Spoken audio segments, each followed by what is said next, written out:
Welcome to Not Milk Never Milk. Subscribe if you're lactose intolerant. You start by making the console and accounts ready. Update your Xbox and install the Twitch app, then sign in and link Twitch so broadcasts are allowed. Next, choose your mic path. The Xbox headset mic is simplest. A USB mic needs a compatible adapter or a capture card route via PC. Once those choices are decided, plug in the mic and test chat audio in a party so you confirm hardware is recognized before you configure broadcast settings.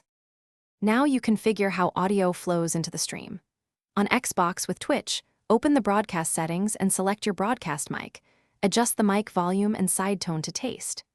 If you use a capture card and PC, add your mic as an audio input in OBS, enable monitoring so you can hear what viewers will hear, and route game audio separately.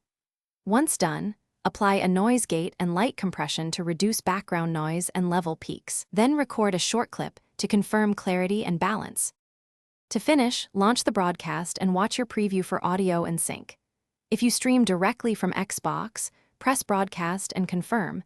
If on PC, start streaming from OBS after selecting the scene with game and mic.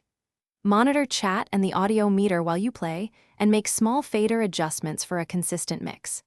If you run into problems, like a quiet mic, check the input source, cables, and adapter power. Review Xbox privacy/microphone permissions, and restart the app to reinitialize the device. Thanks for watching. If this was helpful, leave a like and consider subscribing. See you next time.